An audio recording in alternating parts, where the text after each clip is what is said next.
Olá, uma ótima noite para você de casa. Está começando a Aparecida Debate para que você se informe e forme a sua opinião. Fim de ano e os brasileiros vão às compras. Além dos presentes de Natal, tem os gastos com férias, viagens, festas de confraternização e amigo secreto. Sem dúvida, o mês de dezembro exige uma ginástica financeira e, em muitos casos, deixa marcas no orçamento das famílias. E a principal delas é o endividamento. E isso em um ano marcado pela alta da inadimplência. Olha só, o levantamento do Serviço de Proteção ao Crédito SPC Brasil mostrou que em setembro, 4 em cada 10 brasileiros estavam com nome sujo, que representa 64 milhões de pessoas. Um recorde na série histórica do estudo realizado há 8 anos. Por isso, se faz tão necessária a educação financeira. Saber como lidar melhor com o dinheiro para não cair nessa armadilha e começar o novo ano já no vermelho.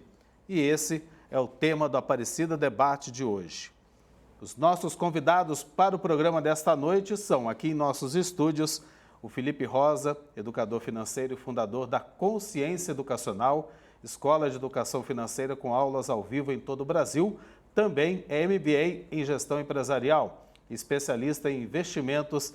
Felipe, boa noite, obrigado pela presença aqui em nossos estúdios, para a gente falar, principalmente nesse mês de dezembro, de um assunto tão importante para os brasileiros, né? Boa noite para você. Sim, com certeza, Eduardo, boa noite, muito obrigado pelo convite, é um prazer estar aqui e poder comentar um pouco sobre a educação financeira, que é um tema tão importante para a sociedade como um todo e não tão relevante na grade curricular das escolas ainda.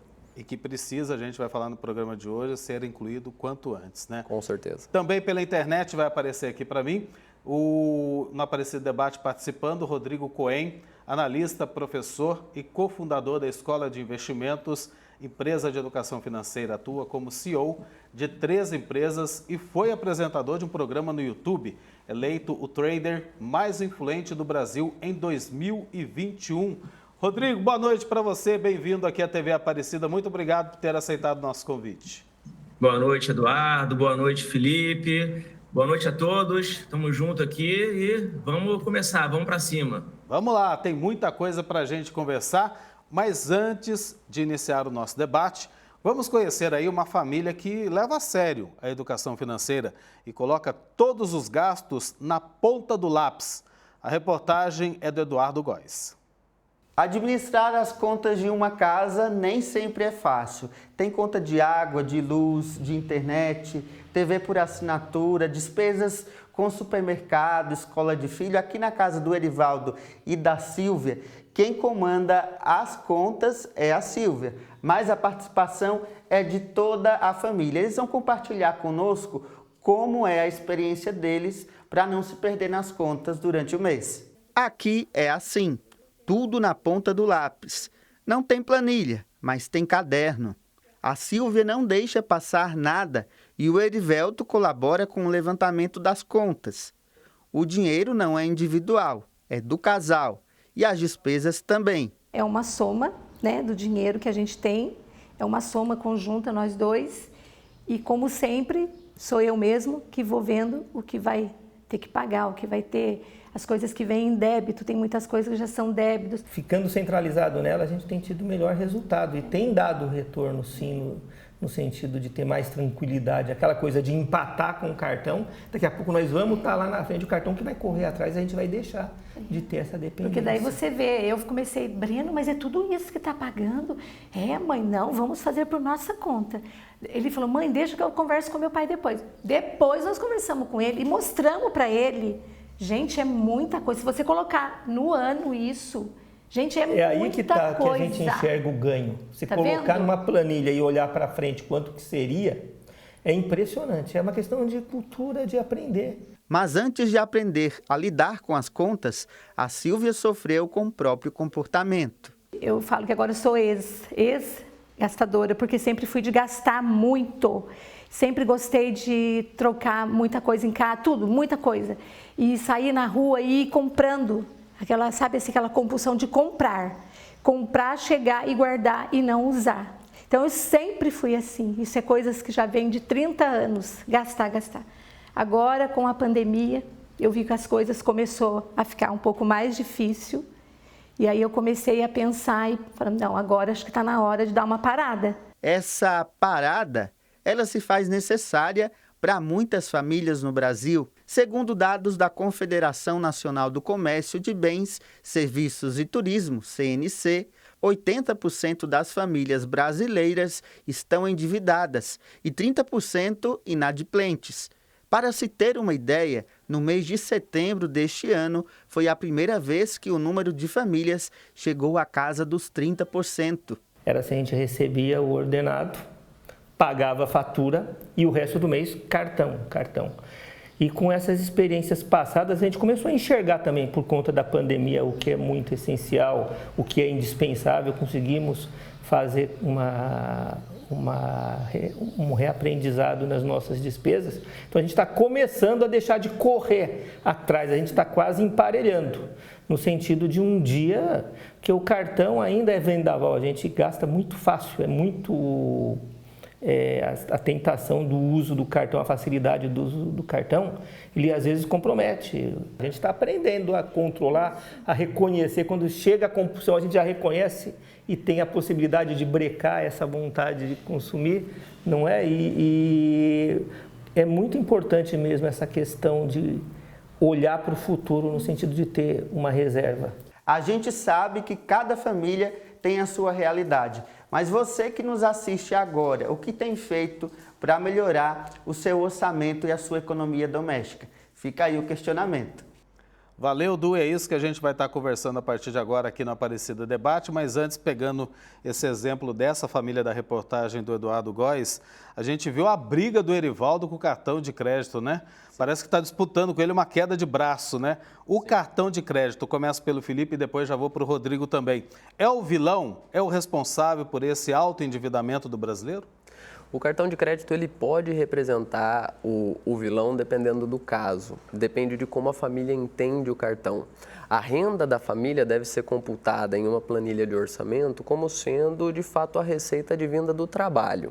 O cartão de crédito, em muitos casos, ele se torna o vilão porque as pessoas entendem ele como uma extensão da renda. E aí que mora o problema, porque se numa família um indivíduo ganha R$5, o outro 5 mil e o outro indivíduo ganha 5 mil, juntos os dois têm 10. Se cada um tiver um cartão de 2 mil cada, a renda da família não se torna 14. A renda da família continua sendo 10. Então é aí que começa essa bola de neve, esse endividamento e na parcela atrasada do cartão de crédito é onde a gente tem as maiores cobranças de taxas de juros no mercado. Então, uma vez que você cai nesse universo, é de fato complicado sair. E no exemplo da família que a gente viu, a dinâmica que eles estão adotando para sair é a ideal, que é planilhar os gastos, procurar entender, projetar isso ao longo do ano, porque às vezes a gente acha que uma economia de 10, 15, 50 reais no mês ela não é relevante, só que a gente tem que multiplicar isso por 12 meses em um ano, por 120 num horizonte de 10 anos. Então, o segredo é, de fato, enxergar isso de modo a projetar essa receita e também as despesas e ter uma previsibilidade de quanto vai entrar e sair em cada mês ao longo do ano, fazer um planejamento estratégico disso. É bem isso, né, Rodrigo? Usar o cartão de crédito e, às vezes, as pessoas o seguinte, ela chega no final do mês, não tem mais o dinheiro em casa, vai gastando pelo cartão, não paga o total da fatura, vai pagar juro. E aí é uma bola de neve que não tem fim, né? É uma bola de neve que não tem fim e o Felipe tocou em 2 pontos super importantes.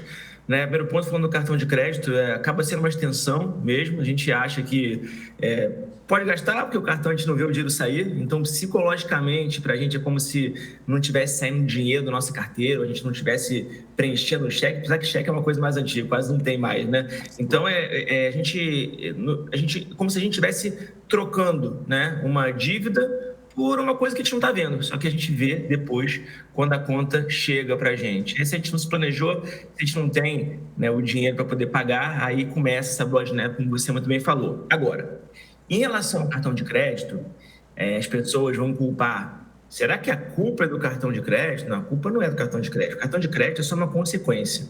A responsabilidade, culpa é uma palavra talvez um pouco forte, a responsabilidade é nossa. A gente tem que saber quanto a gente pode gastar, fazer a nossa planilha, a nossa projeção, o nosso planejamento, o que a gente realmente pode gastar. E aí sim, o que eu vou pagar à vista, que é melhor, fazer um Pix, pagar por cartão de crédito e assim por diante. E outro ponto que o Felipe tocou, que é muito importante também, é em relação ao planejamento. Olha que interessante, se a gente pudesse, ao invés de gastar alguma coisa específica que talvez não seja a mais importante, a gente não precisa gastar, se a gente pudesse pegar esse dinheiro e virar o jogo, ao invés de gastar, juntar esse dinheiro, investir esse dinheiro, ao longo de 12 meses, ia ser uma bola de neve a nosso favor e não contra a gente. Então, quando a gente consegue mudar o nosso mindset e pensar um pouco mais fora da caixa do que a maioria pensa, pensar para o outro lado, eu acho que a gente tem grande chance de ficar bem e poder comprar o que a gente quer. Agora vamos lá, exemplificar uma pessoa como o Erivaldo da nossa reportagem, viu, Rodrigo e Felipe, que estava devendo absurdo no cartão de crédito, está conseguindo agora equilibrar. Pegando o exemplo dele, muita gente em casa deve também estar passando por essa situação. A gente vê pelos números, mais de 60 milhões de brasileiros endividados e grande parte deles pelo cartão de crédito. Vamos lá, a pessoa ainda está devendo. Como primeiro passo, pagar essa dívida alta, como é que ele deve fazer? E depois, tem como fazer o uso consciente e equilibrado do cartão de crédito?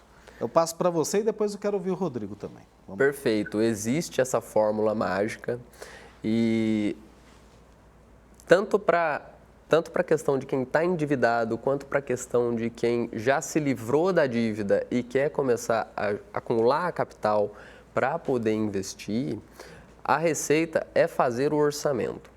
Isso é uma medida primordial. Você pode utilizar um aplicativo, você pode fazer num caderno, você pode utilizar uma planilha de Excel. O meio que for mais conveniente, você se sinta mais à vontade e consiga utilizar com a maior frequência, manter ali aquilo o mais atualizado possível. No caso de quem está endividado, projetar ali as parcelas da dívida. Então, eu gosto muito de trabalhar com o seguinte formato. Desculpa, com a fatura total, né? Sim. Tem que pagar toda a fatura. Exatamente, exatamente.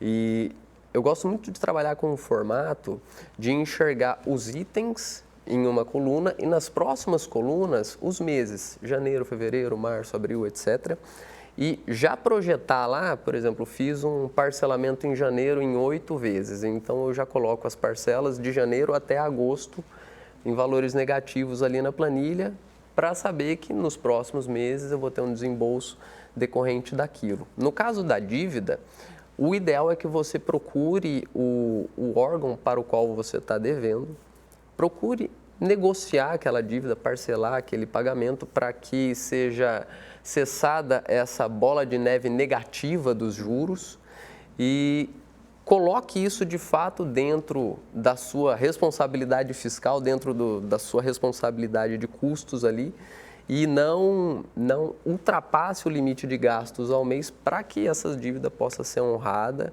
e seja um período mais austero mesmo de gastos e após esse período passado, manter essa prática do orçamento para que ao invés de segurar capital para uma dívida, começar a segurar capital para acumulação e posteriormente montar uma carteira de investimentos e ter essa bola de neve de juros positiva ao favor. Rodrigo, eu acrescento para você, queria também a sua opinião, quero a sua opinião, mas eu acrescento pelo seguinte, tem muita gente que fugiu ao controle, não tem nem como mais colocar dentro do orçamento, porque os juros já estão extrapolando, inclusive quanto que ele ganha por mês, ou seja, o próprio orçamento. Nesse caso, é bom o consumidor ir lá no banco e negociar essa dívida para parar os juros? Então, esse é um ponto muito importante, que é a renegociação das dívidas, porque no final das contas a gente sabe que é possível, uma instituição, um banco, ele vai preferir, obviamente, renegociar a dívida do que não receber o que ele te emprestou. Então, acho que esse ponto de renegociação da dívida aqui, brasileiro é muito bom nisso, então acho que é um ponto importante a gente fazer essa renegociação, sim, caso a gente precise, isso ultrapasse nosso orçamento. Esse é um ponto. Outra coisa que eu quero mencionar aqui, seguindo a linha que o Felipe falou, que eu também achei muito, muito importante, é em relação a gente fazer...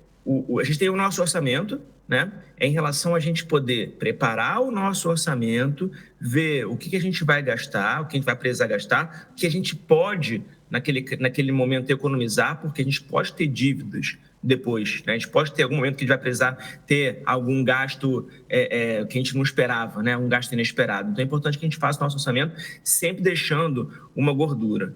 Só que nós, né, eu, Felipe e demais educadores financeiros, a gente fica muito batendo na tecla de vamos fazer o orçamento, vamos economizar, vamos esperar porque pode vir o pior, então vamos gastar, como eu acabei de falar, então vamos gastar mais, depois vai ter que renegociar a dívida, e aqui vai ter que parcelar, e aí uma bola de neve contra a gente, vai ter que botar no nosso orçamento. Poxa, mas eu estou gastando a mais, então se eu estivesse gastando a menos, estivesse juntando esse dinheiro, aí já serve como aprendizado, né? Poxa, estou pagando lá uma parcela de R$1.000 por mês de dívida que eu parcelei. Se eu estivesse juntando esses R$1.000, no final de 12 meses, seria 12 mil sem contar o rendimento. Aí isso já serve como aprendizado para a gente. Agora, o ponto aqui é que eu acho que a nossa missão também dizer para o público que, ainda mais agora final de ano, né, muitos têm a oportunidade de fazer talvez um trabalho extra, uma renda extra, para poder ganhar mais dinheiro e aí sim poder usufruir dele ou montar uma reserva de emergência, que é importante, óbvio, talvez primário, e depois também poder, né, gastar, fazer as compras de Natal, Copa do Mundo, uma série de coisas aí que existem, né, no final, estão tendo no final do ano para a pessoa poder se utilizar disso.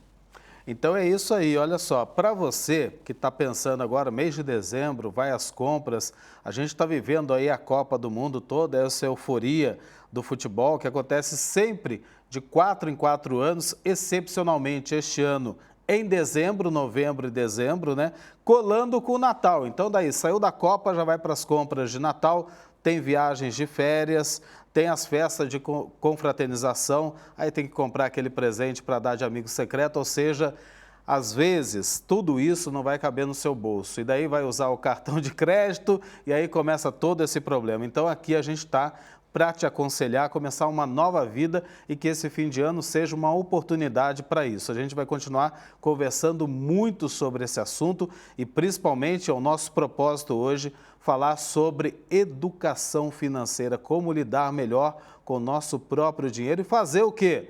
Ele render.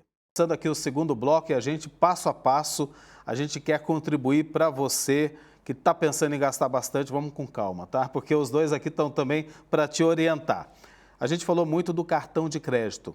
É unânime a opinião de que é o grande vilão, né? E que leva muita gente ao endividamento. Mas quais são as outras causas? Para a gente deixar o povo em alerta também, porque às vezes está gastando sem saber que pode se afundar. Exato. O endividamento, além do cartão de crédito, ele pode ocorrer por algumas razões, tá? Uma das mais comuns é a não pesquisa de preços.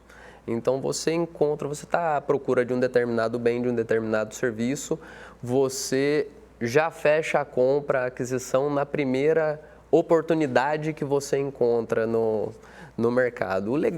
O ideal é que você procure 1, 2, 3 opções para você poder comparar benefícios e diferenças e, de fato, acabar escolhendo a que for mais conveniente. Nem sempre a mais cara é a melhor.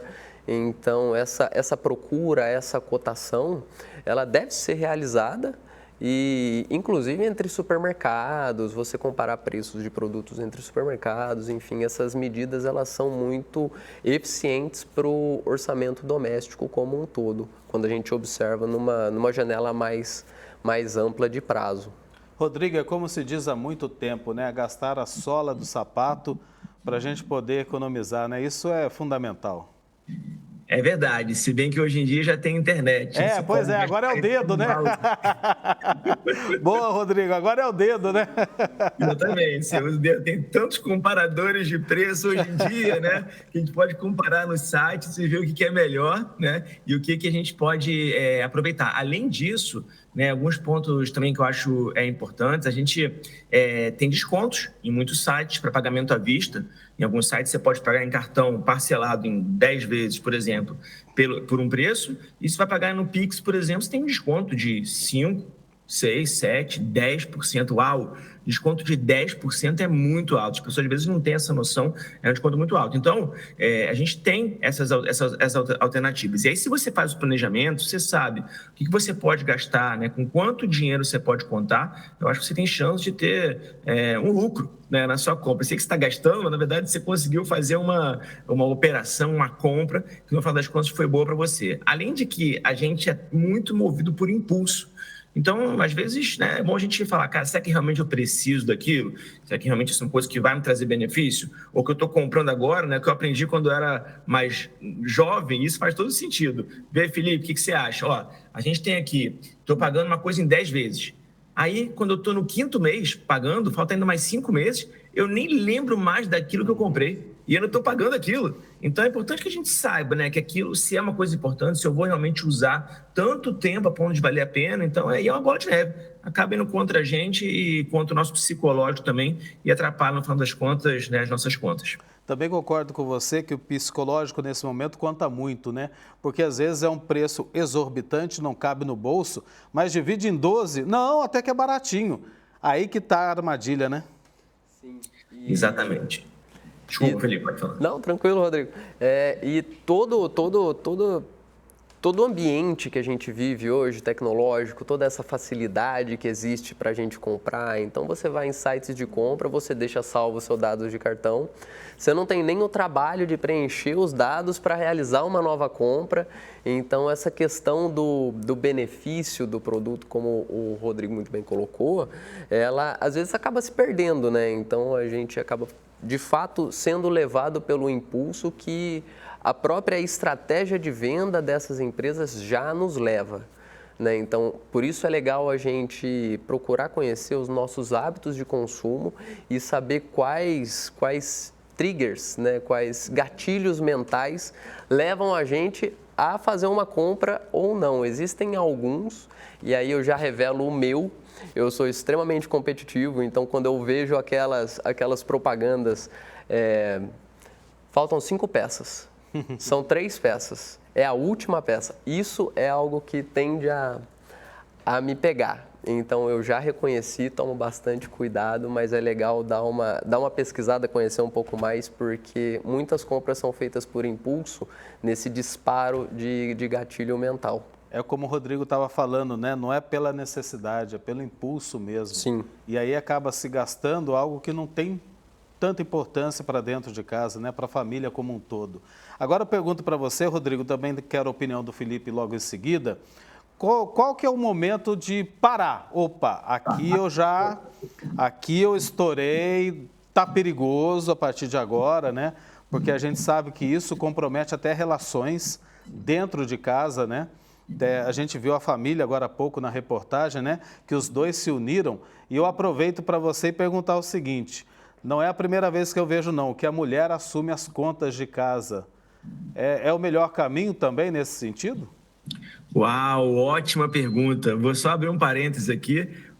Hoje em dia o marketing, né, digital, ele é tão forte, é uma ciência, né? Existem muitos estudos, é uma ciência, né? É uma big data, né? As pessoas as empresas fazem pesquisa e cálculos em cima de cálculo, e o Felipe acaba sendo levado pelo gatilho da escassez, né? Que está acabando, são os lucros e tal. É um gatilho ótimo, né? Então, cara, funciona muito. Quando eu vou vender para o Felipe alguma coisa, eu sei como oferecer para ele, brincadeira. Então, esse negócio de a mulher, o homem em casa, hoje em dia, poxa, a igualdade é cada vez maior e muitas vezes a mulher está muito acima, né, do homem em relação a ganhar dinheiro. Muitas famílias são assim. Não sei se existe uma pesquisa para dizer qual é o percentual de quem, né, ganha mais hoje em dia, quem sustenta, quem contribui mais no orçamento doméstico, mas no meu caso, é um caso, né, meu, real, pessoal, que durante alguns anos, minha esposa é médica, então eu falo, ela ganha dinheiro, né? Eu sou educador financeiro, mas ela ganha dinheiro, eu ensino ela a economizar, a juntar, para ela poder trabalhar e ganhar dinheiro. Deixa ela ganhar e eu, né, faço aqui a gestão, brincadeira. Mas assim, durante um bom tempo, né, ela que bancou a casa, né? A gente passa por momentos difíceis, então é bom ter essa cooperação, essa união, essa admiração entre o casal ou família, né, que seja, para que um possa ajudar o outro, porque a vida é uma roda gigante. Hora você está em cima, hora você está embaixo, depois está em cima de novo. Então, quando você estiver em cima, ajuda quem está embaixo, para que quando você estiver embaixo, seja ajudado por quem está em cima. Você diria também que a mulher é mais prudente, ela sabe o que realmente precisa dentro de casa? O homem vai muito pela euforia? Sim, a gente tem essa... 3 homens aí conversando sobre finanças. A gente tem esse reflexo, né, em várias áreas. Por exemplo, as mulheres elas são menos estatisticamente propensas a se envolverem em acidentes de carro, por exemplo. Então, isso se replica em diversos outros aspectos da vida, inclusive nas finanças, né? As mulheres elas têm uma tendência natural a serem muito mais organizadas e enxergarem as coisas com muito mais amplitude do que os homens. E até é interessante trazer, né? Porque você mencionou que a incerteza financeira ela abala os relacionamentos dentro de casa e em outros aspectos da nossa vida. Inclusive, existe uma pesquisa que estuda a causa raiz de acidentes de trabalho no Brasil. E 78% dos acidentes de trabalho se dão por falta de atenção e a pessoa estava desatenta por problemas financeiros em casa. E a cabeça está em outro lugar. Né? Exatamente. Então, é uma questão que ela vai muito, muito além do ambiente doméstico. Né? Quando a gente fala de educação financeira, a gente está falando de fato de algo muito relevante para a sociedade como um todo. E dentro de casa as mulheres saem ganhando com certeza na parte da organização. Pois é, eu conheço casos, viu, gente? Conheço casos em que chegou-se a um endividamento tamanho em que a mulher assumiu as contas de casa e olha que deu muito certo, viu? Pode ser a receita, pode ser o caminho aí. Rodrigo, perguntar para você e depois para o Felipe também. O problema é o seguinte, a pessoa acordou para esse problema grave que está enfrentando financeiramente dentro de casa e percebeu que a dívida que tem, seja em cartão de crédito, em cheque especial, em loja, em banco, enfim, a dívida que tem é muito superior ao que ganha, ao que entra na conta. O que faz? Renegocia? É o único caminho que tem? Paralelamente, tem como fazer uma outra coisa para tentar consertar tudo que foi feito? Bom, acho que o primeiro conserto é aprender com os erros para não repetir mais, né? Não deixar isso acontecer. Bom, eu vejo alguns pontos. Um deles a gente já falou sobre renegociação, que é super importante. Você pode conseguir um bom acordo ou você, de repente, não consegue, mas essa é uma das coisas que você pode fazer. Outra coisa é você simplesmente cortar, né? Já que você cometeu um deslize, acabou gastando mais e viu que agora a sua dívida é muito maior do que quando você ganha, você vai ter que cortar de alguma coisa, tem que dar alguns passos para trás para depois poder dar outros para frente. Mas nesse momento está na hora de cortar, está na hora de abdicar de algumas coisas para que no futuro você possa resolver seu problema, no futuro você possa aprender com aquilo, ter uma vida organizada financeiramente e aí no futuro você poder ter muito mais do que você tem hoje em dia. E o terceiro ponto que eu acho que é também importante e possível, como eu já mencionei, é você ter outra fonte de renda. Então, a partir do momento que você consegue renegociar, você consegue cortar custos e que você consegue ter outra fonte de renda, que muita gente tem hoje em dia trabalhando online, hoje em dia, poxa, né, acho que o mercado de trabalho está bem mais amplo, eu acho que é a solução. Esse planejamento, Felipe, como a gente viu na reportagem aqui que ilustrou o nosso tema logo no início do programa, deve envolver toda a família? Todo mundo tem que participar? O casal, os filhos, mesmo que pequenos, têm que participar desse planejamento? Com certeza, Eduardo. O planejamento financeiro, as finanças, elas são uma ciência e que acompanham todo o indivíduo desde o momento do seu nascimento até a morte. Então, as crianças, elas devem ser, sim, envolvidas nesse ambiente para tomarem consciência de que o dinheiro não cai do céu, né? Aquela boa e velha prática da mesada.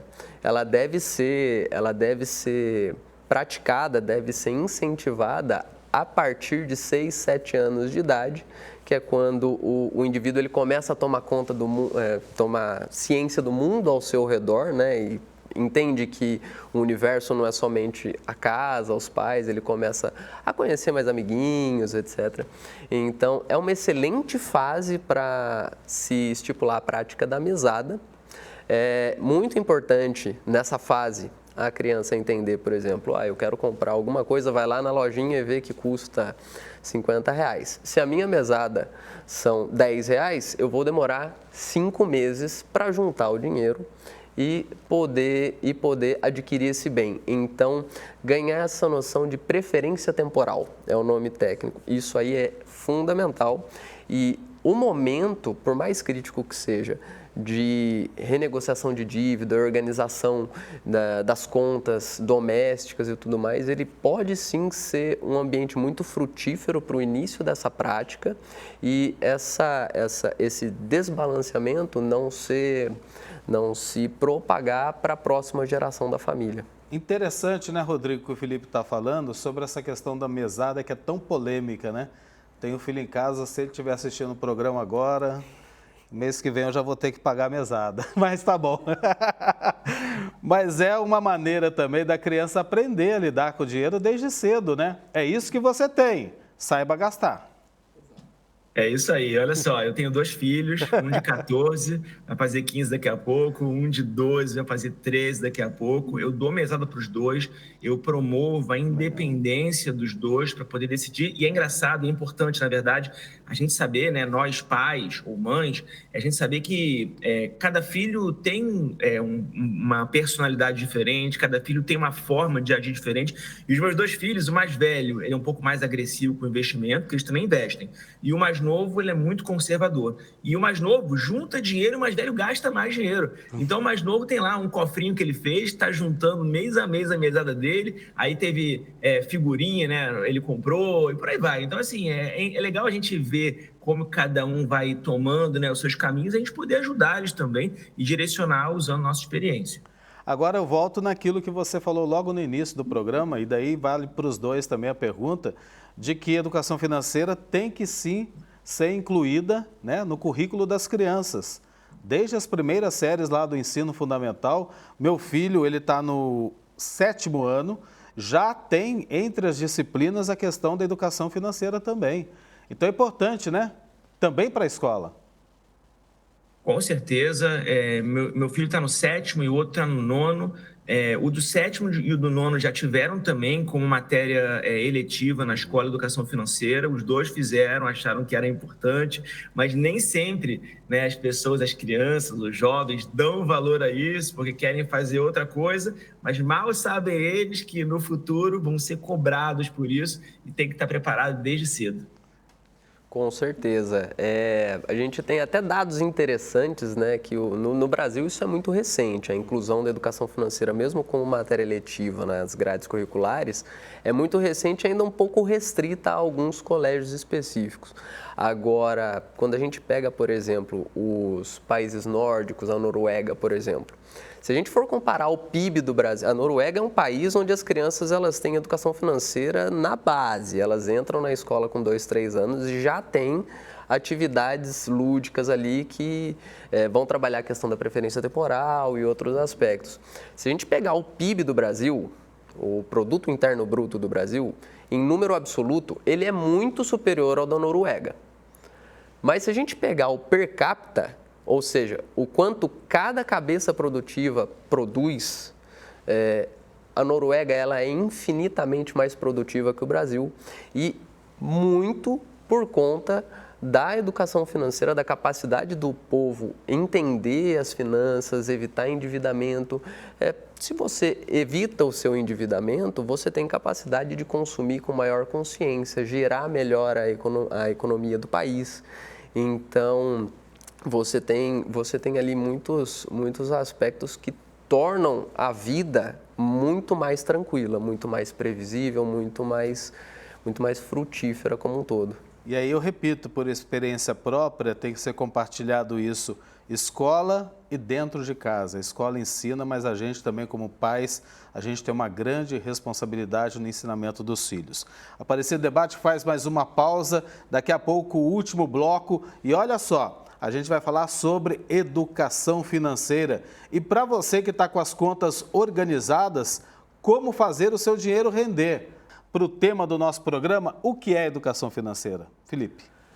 Bom, a educação financeira, ela é um conjunto de conhecimentos que você adquire e consegue praticar para gerir bem as suas finanças e prover a execução dos seus planos de curto, médio e longo prazo. Então, desde das coisas mais simples, né? Então, vou fazer uma viagem daqui a 6 meses, vou comprar um carro daqui a 1 ano, pretendo me casar em 2, 3 anos, quitar minha casa daqui a 5, etc. Até o planejamento mais complexo, como, por exemplo, manter o meu padrão de vida no período da aposentadoria e algumas outras coisas. Então, a educação financeira, ela se eu pudesse definir, né, é um conjunto de conhecimentos para você gerir bem as suas finanças e dormir tranquilo durante a noite. Rodrigo. Muito bom, verdade. Eu acho que esse ponto aí é um dos pontos principais. Você conseguir botar a cabeça no travesseiro à noite e saber que está tudo bem, né? Do que dormir e falar, cara, quanto problema que eu tenho, quanta conta para pagar. Será que o que eu investi na bolsa vai subir, vai cair? E agora, com essa mudança toda, o que vai acontecer? Então, se você é bem educado financeiramente, ou seja, se você conhece muito bem os produtos que você está consumindo, no caso, nos investimentos, você sabe os riscos embutidos nele, você sabe a chance de lucro que você tem, a projeção de lucro que você possa ter dentro deles e que você consegue fazer, obviamente, uma boa alocação, né? Você consegue dividir cada investimento no seu quadrado e de acordo com o seu perfil, isso é muito importante também, aí sim você é bem educado financeiramente, como o Felipe falou, você consegue dormir muito bem com a cabeça no travesseiro. Rodrigo, continuo com você depois do Felipe, porque no fim de ano a gente tem esses gastos todos, né, que eu já elenquei. Começando com o presente de Natal, viagem, férias, enfim. É muita coisa, né? Mas também tem o alívio, pagamento do 13º salário, que representa, sim, um alívio para o bolso de muita gente, né? A primeira parcela já foi paga até o dia 30 de novembro último e agora a segunda parcela até o próximo dia 20 de dezembro. Bem, vamos lá. Esse 13º dá para usar como uma reserva de emergência? O que é essa reserva? Reserva de emergência é o que vai salvar a sua vida, ou é a sua segunda chance, ou é o seu bote salva-vidas em algum momento que o seu navio, né, der algum problema no meio do caminho e você acabar indo para a água e ficar naquele mar revolto, né, das dívidas. Então, é importante que você tenha uma reserva de emergência em momento de adversidade, você nunca quer usar ela, mas se precisar é um seguro, né? Se precisar, você vai poder pegar aquilo e usar para poder pagar as suas contas, pagar as suas dívidas. A gente não sabe o dia de amanhã, será que o nosso emprego vai estar lá ainda? Será que o nosso negócio vai estar tão bom? O que vai acontecer? Né? Isso, com qualquer pessoa isso pode acontecer. Então, quanto mais cedo você conseguir montar uma reserva de emergência, melhor para você. E quanto mais tempo essa reserva de emergência durar de acordo com as suas despesas, melhor para você, porque você vai ter uma tranquilidade maior para poder procurar um novo emprego, pagar suas contas, procurar um novo negócio. E quando você faz isso tudo, que são coisas importantes, delicadas, quando você faz isso tudo tranquilo, com tranquilidade, você tem uma chance de conseguir uma coisa melhor. E com certeza, 13º é uma boa forma de você começar, para quem não tem ainda, a reserva de emergência. E é imediatamente, né? Não é esperar para o ano que vem. Então a pessoa fala, não, mas esse ano eu estou cheio de compromisso, tenho que comprar presente para minha esposa, para minha sogra, para o meu pai, e acaba deixando para depois. Não, é agora, né? É agora. O maior presente que a gente pode dar, na minha opinião, para os nossos familiares é a nossa saúde, tanto física quanto mental. E estar com as finanças equilibradas vai potencializar a nossa saúde mental, a nossa tranquilidade. O 13º, ele pode ser uma excelente ferramenta para dar esse início na reserva de emergência, com certeza, e também pode ser um excelente combustível, uma excelente gasolina para ajudar a quitar as dívidas remanescentes do ano, tá? E aí, quanto à reserva de emergência, que o Rodrigo muito bem explicou, pergunta-se muito, mas quanto de dinheiro eu preciso ter para essa reserva de emergência? Isso é uma pergunta muito subjetiva, mas existe um parâmetro mais técnico para isso. Seu regime de emprego. Você tem carteira assinada? Você é um CLT ou você é um autônomo? Se você for um CLT, aproximadamente 6 meses das suas despesas fixas. Então aí a gente já está falando com quem já quitou as dívidas, já tem um orçamento bem desenhado e já entende o que vai ser gasto todo mês com certeza. Então os custos fixos são aqueles que a gente tem certeza que vão cair, água, luz, internet, etc. De 6 a 8 meses mais ou menos de custos fixos para quem tem um regime CLT, que daí já vai ter uma previsibilidade, caso perca a principal fonte de renda, né? Vai ter seguro-desemprego, vai ter esse tipo de coisa.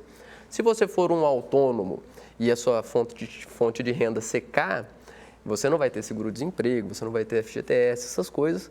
Então aí é legal pensar em prover seus custos fixos por um período um pouco mais longo, aí 12, 18 meses, a depender do quanto você vai ficar tranquilo, né? Todos esses parâmetros, eles são bem subjetivos, então o que pode me deixar tranquilo não pode ser diferente para você. Sim.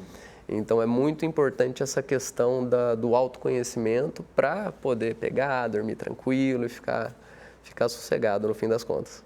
Tem que saber, né, Rodrigo, o que fazer com esse dinheiro extra que vai entrar, né? Esse benefício que é dado como 13º salário, porque a gente está falando de uma reserva de emergência, aí pensando nos imprevistos que acontecem na nossa vida, né? Infelizmente acontece, de uma hora para outra tudo muda e a gente precisa ter essa reserva para de repente pagar algo que a gente não estava esperando. Tem também a questão das dívidas, como o Felipe acabou de falar, a gente estava falando no primeiro bloco da questão do endividamento. É também um dinheiro para a gente tentar aliviar um pouquinho esse cinto que está tão apertado, né? E também pensando lá no começo do ano que vem, olha só quanta coisa, para deixar a cabeça da gente meio doida mesmo. Porque o ano que vem tem IPVA, tem material escolar, tem mensalidade, tem matrícula. Ou seja, é parar e pensar o que fazer com esse dinheiro, né, Rodrigo? Com certeza. E aqui eu tenho 2 coisas para falar que eu acho que podem ajudar bastante. Quando vocês que estão ouvindo a gente, né, ouvem educadores financeiros falando sobre a importância da criação da reserva de emergência, vocês devem pensar, uau, já estou endividado, ou uau, já gasto o que eu ganho, como que eu vou montar uma reserva de emergência? Porque falar, vou montar uma reserva de emergência para 1 mês, para 2 meses, para 6 meses, para 12 meses, quer dizer o quê? Quer dizer que eu tenho que ganhar o dobro todo mês do quanto eu gasto, né? Porque a metade eu vou gastar, a metade eu vou juntar, durante 1 ano. Será que, né, o brasileiro que está 80% endividado, para quem ganha até 10 salários, como você muito bem falou, consegue fazer isso? E ainda com final de ano, ainda com virada do ano, IPVA, IPTU, uma série de coisas, então é muito difícil, né? A escola das crianças, então é muito difícil. Então, assim, eu acho que a minha dica, tá, que é a seguinte, começa. Independente de quanto seja, começa. Quando você for olhar, talvez em 1 ano, você vai conseguir reserva para 1 mês, mas não tem problema. Você não tinha até então uma reserva nem para 1 mês. Uau, se acontecer alguma coisa, 1 mês eu posso ficar sem trabalhar. Então, essa é uma dica muito importante. E a segunda dica que eu dou é uma coisa que, para mim, foi o início da virada de chave para mim, foi o seguinte, eu criar os meus boletos pessoais, que são boletos que eu não pago para comprar nada, são boletos que eu pago para mim. É como se eu pegasse algum pagamento e, ao invés de eu comprar alguma coisa, estou botando no meu investimento, estou inserindo alguma coisa. E a gente sabe, se aparece uma despesa extra, meu condomínio aumenta porque tem que fazer uma obra, qualquer coisa, eu não vou ter que pagar? Então, ao invés de esperar a despesa extra para pagar, pega esse dinheiro aí que você pagaria e faz investimento. É uma boa forma que você tem de começar. Agora, vamos lá. Para quem não está endividado, para quem está com as contas em dia e está até com uma folguinha, vamos lá falar assim, né? Esse 13º, dá para a gente pegar e investir para fazer o nosso dinheiro render? Onde investir, afinal, Felipe? Depois o Rodrigo.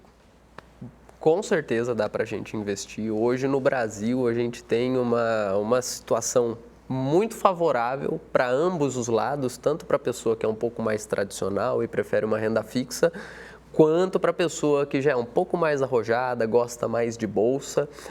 A gente tem hoje taxas de rentabilidade na renda fixa altíssimas, a gente está aí com a Selic em patamares de alta histórica no país, e isso faz com que a Bolsa brasileira, os ativos, as ações negociadas em Bolsa, elas naturalmente fiquem um pouco mais baratas porque o capital flui da Bolsa para a renda fixa e acaba baixando os preços.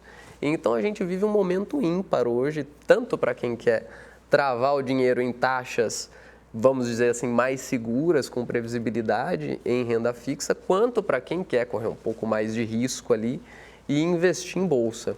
Então, com certeza, para quem já está com as dívidas em dia, já está redondinho assim, é um excelente momento para pegar o 13º e investir. Hoje a gente tem essa condição maravilhosa do mercado a favor.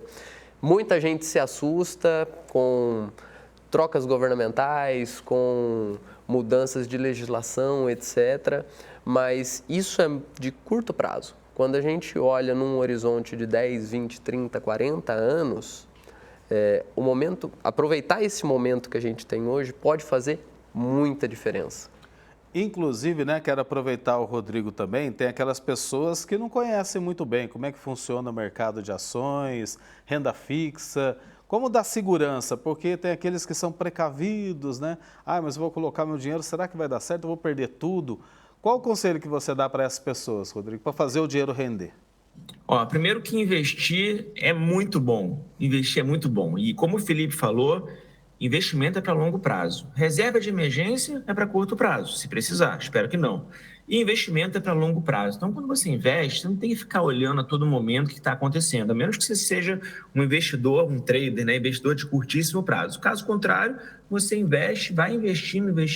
Quando você menos perceber, você já construiu um patrimônio, você vai olhar e falar, caramba, o que eu consegui construir nesse tempo? O dinheiro realmente trabalha por você, né? O dinheiro cresce enquanto você deixa ele lá rendendo. Então, isso é uma coisa muito importante, você ter essa cultura, tá? Em termos de investimento.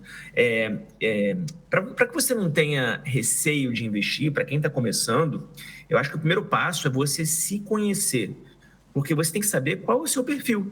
Você pode ser uma pessoa mais conservadora. Se é uma pessoa mais conservadora, eu vou investir em renda fixa. O Felipe falou para a gente, olha, a gente tem hoje a Selic 13,75, taxas altíssimas. A gente pode, nossa taxa de juros, né? A gente pode investir em tesouro direto, são os títulos públicos do governo, com a segurança, né? A menos que o governo quebre, não vai acontecer isso, né?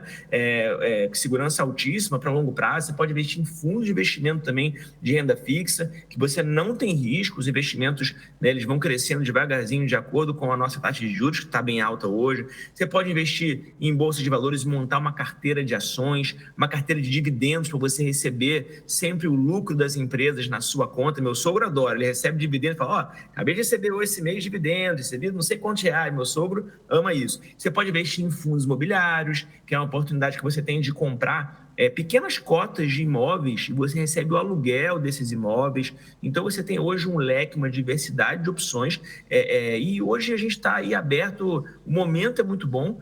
Em alguns casos, na minha opinião, na renda fixa vai ser mais para curto prazo, né, que você vai poder ver o retorno mais para curto prazo.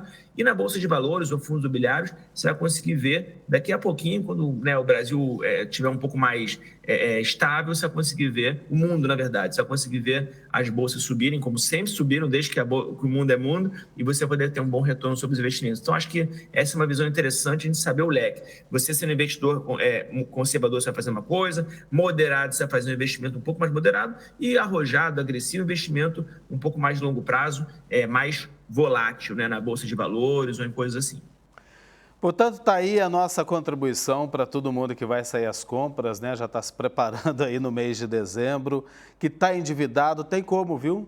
Felipe e o Rodrigo mostraram e apontaram caminhos que a gente consegue sim resolver esse grande problema que a gente tem nas mãos, mas a gente pode desarmar sim essa bomba, basta ter a educação financeira, trazer para dentro de casa esse planejamento envolvendo toda a família e a gente espera ter contribuído para todo mundo. Assim encerramos o Aparecida Debate, falamos sobre educação financeira tão necessária nos dias de hoje, até porque com as compras e gastos de fim de ano, o risco de ficar endividado e começar o novo ano no vermelho é muito grande. Basta lembrar que a inadimplência em 2022 bateu recorde e atingiu 64 milhões de brasileiros. Saber como usar o dinheiro é, portanto, uma lição que deve envolver todo mundo aí da sua família, dos pequenos aos mais velhos. Contamos com a participação aqui em nossos estúdios do Felipe Rosa, educador financeiro e fundador da Consciência Educacional, escola de educação financeira com aulas ao vivo em todo o Brasil. Também é MBA em gestão empresarial, especialista em investimentos. Felipe, nosso muito obrigado, boa noite para você. Seja sempre bem-vindo aqui na TV Aparecida. Muito obrigado, Eduardo, muito obrigado. Boa noite a todos. Também aqui pela internet, o Rodrigo Cohen, analista, professor e cofundador da Escola de Investimentos, empresa de educação financeira. Atua como CEO de 3 empresas e foi apresentador de um programa no YouTube, eleito o trader mais influente do Brasil em 2021. Rodrigo, nosso muito obrigado para você por essas orientações, por ter contribuído demais com o nosso programa. Seja sempre bem-vindo aqui na TV Aparecida. Eu que agradeço, obrigado e até a próxima. Até a próxima. E se você aí em casa quiser rever esse programa, até mesmo compartilhar com a sua família e amigos, acesse o canal da TV Aparecida no YouTube. E quando fizer comentários em nossas publicações, utilize a hashtag AparecidaDebate, que volta na próxima terça-feira. Desejando para você uma ótima noite, um bom descanso e até lá.